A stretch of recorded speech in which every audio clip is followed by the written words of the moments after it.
El gobierno de Javier Milei nos deja dos caminos, lamentablemente, con sus políticas.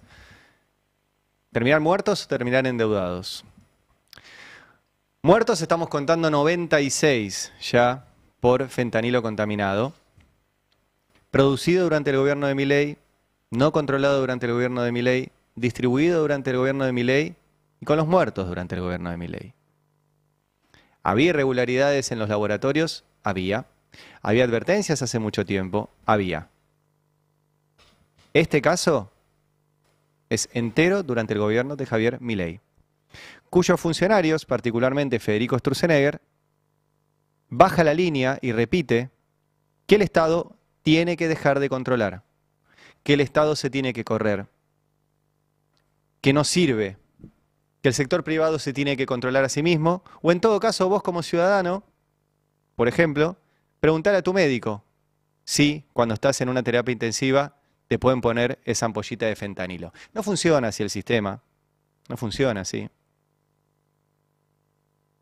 Los hospitales confían en que los laboratorios producen bien porque están controlados por la ANMAT. Entonces les llega un medicamento y lo aplican. Vos no puedes preguntarle a tu médico por cada medicamento que te van a aplicar si es que tenés un médico a quien preguntarle. Pero esa es la línea que baja Sturzenegger, es la línea que sostiene Milei, que está muy contento con Sturzenegger como ministro de Regulación a favor de las ganancias de un puñado de empresas.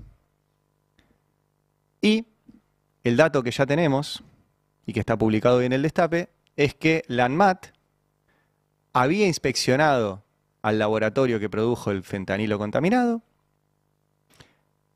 La inspección fue del 28 de noviembre al 12 de diciembre del 2024. El fentanilo se produjo 6 días después, el 18 de diciembre. Se distribuyó por todo el país, se inyectó en todo el país. Y recién el 10 de febrero de este año, o sea, 2 meses después, la ANMAT le mandó una carta al laboratorio que dejara de producir. Una ventana de 2 meses para que este laboratorio produjera y distribuyera un medicamento que ya mató a 96 personas. Recién hablábamos con Daniel Oviedo, el padre de una de las víctimas, y nos decía que hay responsables y hay gente que es culpable de esto. Dijo que el laboratorio es el que hizo un medicamento y lo hizo mal. Y no controló el propio laboratorio que a la salida, a la venta de ese medicamento, estuviera bien. Esa es responsabilidad del laboratorio. Y después hay una responsabilidad del Estado que no controló a ese laboratorio como correspondía y no frenó la producción. Y le dio una ventana de 2 meses que nos deja 96 muertos por ahora. Porque esto hay que ir reconstruyéndolo de a poquito como está haciendo el juez Kreplak. Ahora les voy a mostrar. Y es muertos o endeudados, porque ayer el gobierno volvió a incrementar la bola de deuda. Cada vez le creen menos. Cada vez le creen menos. Ayer logró renovar solo el 60% de la bola de deuda que tenía que renovar. Y como no lo logró, dijo, bueno, voy a de vuelta ofrecerles el lunes algo totalmente fuera del esquema que tenían previsto, una nueva oportunidad para que todos esos pesos que no están renovando los bancos no se vayan a dólar, no se vayan a inflación, y el gobierno, a través de esta bola de deuda, intente llegar más o menos bien parado a las elecciones. Todo esto se dio en un contexto en el cual ayer tuvimos el número de inflación, que ahora voy a detallar. El número de inflación fue del 1,9%, un número que el gobierno festeja. Festeja a pesar de que van 3 meses seguidos de aceleración inflacionaria y que es un número de inflación por inanición, donde las cosas no aumentan porque nadie las puede comprar. Y en un contexto donde ayer también, como es miércoles y todos los miércoles, van los jubilados a la puerta del Congreso a pedir simplemente un poco de dinero más para poder comer, para poder comprar un medicamento. Medicamentos que recuerden, desde diciembre del año pasado también el gobierno les quitó a los jubilados. Y ayer, no quiero dejar de mencionarlo, para después meterme de lleno en los números de inflación, los números de deuda y el caso del fentanilo, hubo otra vez represión como todos los miércoles, vamos a ir mostrando las imágenes. Ahí vemos a un grupo de la Policía Federal empujando a un señor que tiene un bastón, que apenas puede caminar, que se tapa los ojos, se ve que le tiraron este gas pimienta que está utilizando el gobierno. Un gobierno que no solo reprime a los jubilados, también reprime a los trabajadores de prensa. Ayer se llevaron detenidas a 2 mujeres fotógrafas. Acá estamos viendo a este jubilado destrozado por la represión. Acá estamos viendo la detención, por un video que aporta nuestro colega Fabián Wallman, de 2 fotógrafas, Yasmín Orellano y Camila Rey. Miren qué simbólico. Ayer le estaban reconstruyendo el cráneo al fotógrafo Pablo Grillo, reprimido en una manifestación como esta, que le pegaron un balazo con una granada de gas en la cabeza y tiene el cráneo destrozado y ayer se lo tuvieron que reconstruir. Por suerte la operación salió bien. Ayer se llevaban detenidas a 2 colegas de Pablo Grillo, a Yasmín Orellano y a Camila Rey. Terminaron en la comisaría, en una comisaría porteña. Acá estamos viendo las imágenes. En una sistemática política de amedrentamiento de la prensa, de los fotoreporteros, que hacen un trabajo imprescindible. Si no estuvieran ellos en primera línea, no solo los jubilados se ligarían más balazos, sino que no sabríamos quiénes son los que disparan y cómo lo hacen. Finalmente fueron liberadas las fotógrafas, pero esto es una clara señal de un gobierno que quiere seguirle mostrando al mercado: yo estoy dispuesto a pagarte y voy a seguir reprimiendo cada vez que alguien me venga a pedir una migaja, porque piden migaja a los jubilados. No piden que les dupliquen las jubilaciones, piden migajas. Migajas para completar las migajas que le dan. Ayer tuvimos el número de inflación, como les decía. La inflación núcleo dio el 1,5%, la general el 1,9%. Lo festejó Javier Milei en un tuit. Sí, vamos a compartirlo. La núcleo 1,5%, Luis Caputo, el mejor ministro de Economía de la historia. Viva la libertad, carajo. Y una foto de Milei y Caputo con el pulgar arriba. Lo celebró Caputo también. Y puso importante el IPC nacional con el 1,9%. Ahora, hay que resaltar varias cosas. Primero, que alimentos y bebidas volvió a subir. Se ubicó justamente en el 1,9%.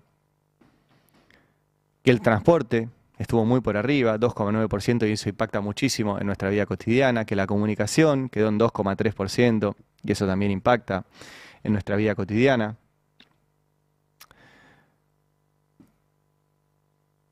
Y que el gobierno, frente a esto, no solo sigue mintiendo respecto de que estos números de inflación son números de inflación a un costo brutal, que es la caída del consumo, la desindustrialización y la deuda, para que la masa de pesos que hay dando vueltas no se vaya a dólar, el dólar no suba y la inflación no acompañe esa suba del dólar. Y el gobierno ayer volvió a meter mano a los instrumentos que tiene para multiplicar la deuda que tiene en pesos y que esos pesos no se vayan a dólar. Hoy lo publica muy bien Fernando Alonso. El gobierno prepara un corralito para la liquidez de los bancos, no permitirá que las entidades financieras manejen libremente su liquidez, los obligará a dejarlos depositados en el Banco Central o a comprar títulos del Tesoro. ¿Qué significa esto para después pasar a la toma de deuda? La liquidez de los bancos es la plata que los bancos tienen. Los bancos no se guardan la plata que tienen, pueden hacer 2 cosas: o prestarla, cosa que no hacen, al crédito productivo, o prestarla para préstamos personales o de consumo que dan unas tasas siderales, o comprar dólares. Van a hacer esas 2 cosas. Ahora, ¿qué pasa si los bancos utilizan toda la plata que tienen para comprar dólares? El dólar va a subir. Y si el dólar sube, en la Argentina, cuando el dólar sube, sube la inflación. Suben los precios. Se traslada a precios. Eso es lo que no quiere el gobierno. Porque, repito, labura sobre 2 traumas que tenemos como sociedad, que son dólar e inflación. Si sube el dólar, mucha gente se enoja. Si suben los precios, mucha gente se enoja. Eso lo debería aprender cualquier gobierno. El tema es qué haces para que eso no suceda y qué costo tiene lo que haces para que eso no suceda.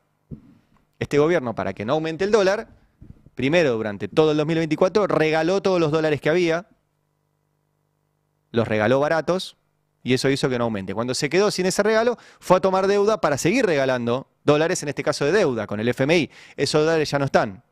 Y ahora acumula deuda en pesos de bancos que tenían dólares, los pasaron a pesos, le prestan esos pesos al gobierno a través de una letra del Tesoro, que tiene una tasa de interés que cada día crece más, que es nueva deuda, que el gobierno no cuenta como si lo tuviera que pagar, pero que en algún momento lo va a tener que pagar, y todo eso va a volver a pasar a dólar y se va a ir. Y el gobierno lo que está intentando es que eso no pase. ¿Cómo lo hace? Bueno, cada más o menos 2 semanas tiene que renovar un pedazo de esa deuda en pesos. Bueno, ayer tocó la renovación de esa deuda en pesos y se los muestro en el tuit de Pablo Quirno, que es el funcionario responsable de todo esto, que dicho sea de paso, por lo menos hasta hace unos días todavía no había presentado su declaración jurada nueva. Está fuera de plazo, Pablo Quirno. Bueno, ayer renovaron 9 billones de pesos. Esto significa, dice Pablo Quirno, un rollover, o sea que lograron renovar el 61,07, el 61% de la deuda que tenían renovar. O sea, si lo leen bien, les quedó el 40% afuera. Hace 15 días les había quedado el 25% afuera. O sea que cada vez les queda afuera más deuda. Y todo esto, a pesar de que ofrecieron, si ven en el tuit, una tasa para los bonos que vencen ahora en un mes, el 12 de septiembre, del 69%. Que está arriba del 4%, eso es anual, que está arriba del 4% mensual. Vos decís, pero pará, la inflación ayer de 1,9. Sí, le están dando a los bancos el doble de inflación en tasa para que dejen esos pesos quietos en manos del gobierno y no agarren esos pesos y lo pasen a dólar para que dispare inflación. Entonces nos está costando carísimo esto. Nos está costando carísimo. Esto, repito, es deuda. ¿Por qué? Porque si a vos te dan unos pesos y vos le decís, te voy a devolver estos pesos más un interés, ese interés es deuda. Ese interés sale de algún lado. ¿De dónde? De la nuestra. Esa deuda el gobierno no la cuenta, porque lo hace con intereses capitalizables. Entonces, cuando publica sus números financieros, dice, yo tengo superávit financiero. Repito, es como si vos, al iniciar el mes, no contaras lo que debes de tarjeta de crédito. Te sobra el sueldo. Pero no es cierto, no es real, vos debés la tarjeta de crédito. Bueno, el gobierno no contabiliza esos intereses que debe ahí, que es mucha guita. El FMI calculó que es el 1,2% del PBI. O sea, el FMI publicó que el gobierno miente cuando dice que tiene superávit financiero. Y hay economistas que ya calculan que esto está cerca del 4% del PBI y que va a terminar el año en el 8% del PBI de intereses que el gobierno no está contando. O sea que están recontra rojo. Y esto lo saben los bancos, por eso no renuevan. Porque vos le prestás a alguien, te dice, te voy a devolver el 10% de interés. Bueno, dale. Cuando te lo tiene que devolver, te dice, no, préstamelo 15 días más, te devuelvo con 20% de interés. Bueno, dale. Cuando vas 15 días después, te dice, no, préstamelo 15 días más, te devuelvo 50%. Llega un momento que te promete tanto interés que no te lo va a poder pagar. Entonces le decís, no, ya está, no te presto más. Ayer, el 40% de los bancos le dijeron, no te lo presto más. Entonces, ¿qué hizo el gobierno? Salió Federico Furiase, que es director del Banco Central, a anunciar que, les leo el tuit, los pesos excedentes de la licitación de hoy serán absorbidos de manera inmediata. En este caso, serán absorbidos mayoritariamente vía aumento de los encajes remunerados, o sea, van a obligar a los bancos a que no toquen más plata de la que tienen, con nuevos títulos públicos a ser suscriptos el próximo lunes, a través de una nueva licitación del Tesoro. O sea, como publicaba Fer Alonso, les meten un corralito a los bancos para que esos pesos no se vayan a dólar. Esto tuvieron que salir a hacerlo a las apuradas ayer, a las 9 menos 20 de la noche, tuito de esto. Así están. Haciendo bola de deuda sobre bola de deuda sobre bola de deuda, para que no se les dispare el dólar y la inflación de acá a las elecciones. Y aún así, la inflación se acelera, aún así el dólar se mueve. Y esto termina mal. Ya está mal porque cada día estamos más endeudados. Y el editorial se llama Muertos o Endeudados porque en este contexto se producen las muertes por fentanilo. Hay por ahora, repito lo de por ahora, 96 muertos. ¿Por qué repito lo de por ahora? Porque cada día el juez Ernesto Kreplak encuentra más. Cada día hay más familias que dicen, acabo de descubrir que un familiar mío también fue víctima de este fentanilo contaminado. ¿Por qué? Porque este fentanilo se distribuyó en todo el país. Era un laboratorio que vendía a todo el país. Fue aplicado sobre un montón de personas. Y lo que están haciendo es reconstruir de forma artesanal, porque esto no está informatizado, ni la trazabilidad del fentanilo, ni las historias clínicas. La trazabilidad del fentanilo sería bueno que esté informatizado, las historias clínicas no sería bueno que estén informatizadas, porque en esa famosa nube, la cual ahora van a empezar a decir, ojalá exista una nube de todo, la nube es de alguien, amiguitos. La nube es un servidor que tiene un dueño. Si vos pones todas las historias clínicas en un servidor que tiene un dueño, ese dueño puede ver las historias clínicas. Y si ese dueño no cuida bien ese servidor, cualquiera puede ver las historias clínicas. Y esa es tu historia clínica privada, no tiene que quedar a disposición de nadie a través de una nube bonita en Internet. Pero bueno, están reconstruyendo esto, entonces tienen que ver las personas que fallecieron, su historia clínica, si se les aplicó ese fentanilo contaminado y si ese es el motivo de su muerte. Entonces van a ir apareciendo más. Para entender la magnitud de lo que estamos hablando, hay solamente 2 tragedias en la historia argentina que superan estos 96 muertos. Una, la peor de todas, es los bombardeos a la Plaza de Mayo en 1955, se calcula más de 300 muertos.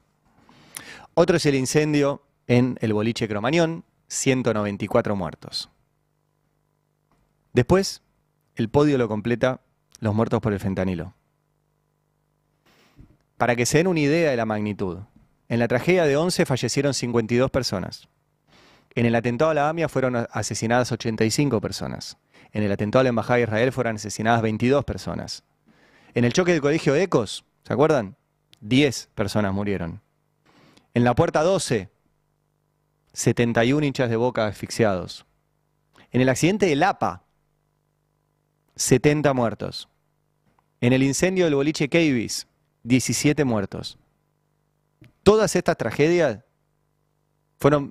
tuvieron menos muertos que el fentanilo contaminado.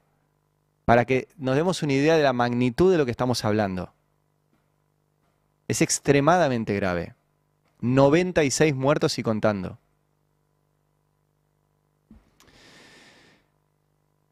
Y hoy publicamos en el Destape, después les voy a mostrar que la ANMAT sabía, que el gobierno de Milei sabía, y les dio una ventana de 2 meses para que produzcan y distribuyan un medicamento contaminado. El vocero de este tema del gobierno no está siendo el ministro de Salud, debería ser él, Mario Lugones, no es el presidente, ni nadie, sino que es Federico Sturzenegger, que cancherea sistemáticamente sobre la eliminación de regulaciones en la ANMAT, vinculadas a cosas que la ANMAT supuestamente no debería controlar. Ustedes saben, no sé si conocen la historia del surgimiento de la ANMAT. La ANMAT se crea en 1992. ¿Por qué? Porque hubo un caso de un jarabe de propóleo que también fue contaminado y que causó 25 muertes. En ese momento, el gobierno de Menem se dio cuenta de que tenía que haber un organismo que controlara, vigilara y lo hiciera de forma sistemática la producción de todo, de medicamentos, de cosméticos, de todo lo que nos ponemos en el cuerpo e ingresa a nuestro cuerpo, y crea la ANMAT. Este es el origen, la ANMAT tiene 33 años. Sturzenegger dice todo lo contrario. Dice que la ANMAT trabaja de más, de que no hay que controlar nada, que no hay que controlar ni los cosméticos, ni los termómetros, ni los termos, ni los anteojos, ni nada de lo que ingresa al país, ni se produce en el país, excepto algunas cosas muy puntuales. Entonces, sistemáticamente anuncia desregulaciones en la ANMAT. Y el mensaje es ese. El mensaje es, quitemos a la ANMAT del control. Bueno, ayer fue a charlar Sturzenegger con Jonathan Viale. Asumo que como Jonathan Viale con el presidente pacta las preguntas, con los ministros del presidente pacta las preguntas, así que lo que vamos a ver es una puesta en escena entre Jonathan Viale y Federico Sturzenegger, y hablaban de este tema. Vamos a escucharlo. Me parece que, a mí me parece muy importante, primero que actúe la justicia, porque la justicia va a tener que ver todo este recorrido. Ahora, porque quiero terminar tu cronología. Sí. Te escuché, Sí, te sí. seguí todo. Ahora vamos a diciembre de 2024, Sí. que es lo que te dije antes. Ahí se produce el fentanilo contaminado, diciembre de 2024. ¿Por qué ahí la ANMAT no lo detectó? Bueno, Ahí ya era la ANMAT, el ANMAT había de hecho, Milei, entre comillas. el ANMAT había hecho revisiones, de hecho, vos sabés que suspendió ciertos productos de ese laboratorio Sí. previo a mayo. Sí. Entonces, digamos, actuó, te repito, son distintos productos, entonces uno va, digamos, verificando los productos, no todos al mismo tiempo, etcétera. No había indicación en ese momento que había un problema con este producto. ¿Me seguís? Entonces, Yo te sigo, cuando pero aparece... ¿No ves que hay hubo una falla de la ANMAT? Bueno, Ya a ver, gestión Milei. estarías pidiendo que se auditen todos los productos en todo momento Sí. y no funciona el sistema así, te repito, porque entonces tendrías que auditar y verificar cada una de las pastillas. Entonces digo, te lo repito por una vez más, Ok. me parece, ni bien el ANMAT tuvo conocimiento, no hubo ninguna dilación, se retiró el producto y nos presentamos en la justicia para que esto se esclarezca, y me parece muy importante también que hoy, después de mucho dar vuelta al kirchnerismo, vos creo que también lo mostraste, Sí. estábamos pidiendo que se arma una comisión investigadora, Pablo hoy Schedlin. finalmente, digamos, el kirchnerismo también aceptó, digamos, finalmente que esté esa Te hago un comisión. asterisco. Es falso. Vamos directamente a mostrar el documento, que me parece que explica por sí solo que esto que dice Sturzenegger es falso. Está publicado hoy en el Destape este papel, así que lo pueden ir a ver ahí. Pero se los voy a mostrar ahora para que lo vean. El documento, como verán, tiene fecha del 10 de febrero del 2025. 10 de febrero del 2025. Las fechas son importantes por lo siguiente. Lo que dice este documento es que hubo una inspección en el laboratorio entre el 28 de noviembre y el 12 de diciembre del 2024. Las cronologías son siempre importantes porque te marcan qué pasó. El documento, repito, tiene fecha 10 de febrero. La inspección se hizo del 28 de noviembre al 12 de diciembre y recién Sturzenegger hablaba de mayo, que fue finalmente cuando se clausuraron estos laboratorios. En esta carta que le manda la ANMAT a este laboratorio le dice: hicimos una inspección entre el 28 de noviembre y el 12 de diciembre del 2024. Durante el proceso de inspección fueron detectadas deficiencias significativas clasificadas como críticas y mayores. Las deficiencias fueron en la gestión del sistema de calidad farmacéutico, validación de procesos, documentación, en producción, en recursos humanos, en depósitos, en control de calidad, entre otros. O sea, todo andaba mal. Los incumplimientos, dice la nota, comprometen la calidad, seguridad y eficacia de los productos elaborados. Y dice la nota, la empresa Laboratorios Ramallo, que es la que produce esto, no podrá continuar con su actividad productiva hasta no dar cumplimiento de las deficiencias.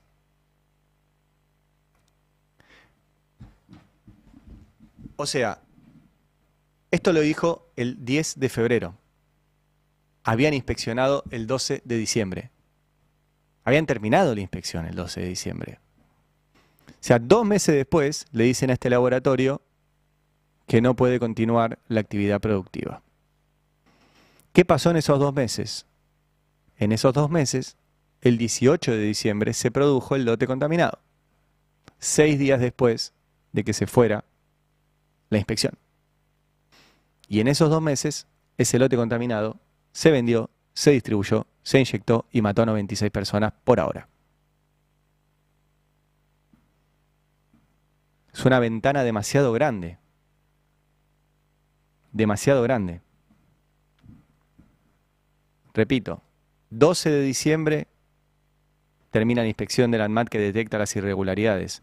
El 18 de diciembre el laboratorio produce el fentanilo, lo distribuye y recién el 10 de febrero la ANMAT le dice deja de producir. Y recién ahí sí, como decía Sturzenegger, el 13 de mayo se inhibió a las empresas. ¿Por qué se demoró tanto? Porque hubo 2 meses de ventana. Porque además, el 13 de mayo se publica en el boletín oficial la información sobre esta empresa. Y da cuenta de que tenían actas de octubre del 23, de octubre del 24, de noviembre del 24, que habían encontrado que ese laboratorio había elaborado y liberado al mercado al menos 69 lotes de distintas especialidades medicinales que se hacían en envases que no estaban autorizados. O sea que había muchas alertas sobre este laboratorio. ¿Por qué seguía funcionando? ¿Por qué seguía produciendo? ¿Por qué si una inspección detectó graves irregularidades, 2 meses después le dijeron que deje de producir? Hay muchas preguntas, muchas preguntas. Sturzenegger, lo mostrábamos ayer, dijo que esto sucedió porque el dueño del laboratorio era amigo del poder. Se llama Ariel García Furfaro, el dueño del laboratorio. Habló en estas horas, dijo que él no tiene nada que ver, que si las empresas están contaminadas alguien puso las bacterias, que le encantaría que el juez investigue un posible sabotaje, que está con las familias, que sus laboratorios son muy inspeccionados. A ver, si hubo un sabotaje, que no hay ningún elemento que indique eso, fue adentro de su laboratorio, porque el juez Kreplak ya detectó que la muestra de museo, que es la muestra que queda en el laboratorio una vez que sale a la venta un lote de medicamentos, también está contaminada. Por ende, se contaminó ahí adentro. Ahora, aún si se contaminó ahí adentro a propósito y no por malas prácticas, es una mala práctica que saques a la venta sin chequear si en tu lote está contaminado. Ponele que te lo contaminaron a propósito, vos lo sacaste a la venta sin controlar, así que igual sos responsable. Y repito, por ahora no hay, hasta donde yo sé, ningún elemento que indique sabotaje. Esto es lo que dice este hombre, Ariel García Furfaro, al cual obviamente hay un sector del sistema de medios que intenta ya decir kirchnerista y vincularlo con el kirchnerismo. Lo concreto es que Sturzenegger dijo, este hombre siguió produciendo porque tenía vínculos con el poder. ¿Cuándo siguió produciendo? Durante el gobierno de Milei. ¿Cuándo se hizo este medicamento adulterado? Durante el gobierno de Milei. ¿Cuándo se distribuyó? Durante el gobierno de Milei. ¿Cuándo muere la gente? Durante el gobierno de Milei. Si hubo una decisión de alguien de no controlar y de no frenar la producción a tiempo, fue del gobierno de Milei. No gobierna más el kirchnerismo. Cristina está presa, Lázaro Báez está preso y no hay nadie más del kirchnerismo ahí dando vueltas. ¿Qué hace el gobierno? Dice, voy a recusar al juez. ¿Por qué? Porque es el hermano del ministro de Salud de la provincia de Buenos Aires. El juez se llama Ernesto Kreplak, es el hermano efectivamente de Nicolás Kreplak, el ministro de Salud de la provincia de Buenos Aires. ¿Qué relación tiene la provincia de Buenos Aires con esto? Nada. Simplemente que hay hospitales dentro de la provincia de Buenos Aires que compraron este medicamento y hay muertos en la provincia de Buenos Aires. La ANMAT depende del gobierno nacional. La ANMAT que sabía depende del gobierno nacional. Y el que no controló es el gobierno nacional. No hay nada ahí para ver. Bueno, muertos o endeudados en el día de hoy entre la deuda que toma el gobierno nacional y los muertos de fentanilo. Ya está Felipe Piña, ya está Felipe Piña aquí en el Estape, así que separo simplemente para permitirle que ingrese y se siente acá y conversamos con él sobre el San Martín político. Atención, y por ahí de esto también. Yo creo que vamos a hablar de todo. Dale. Lejos.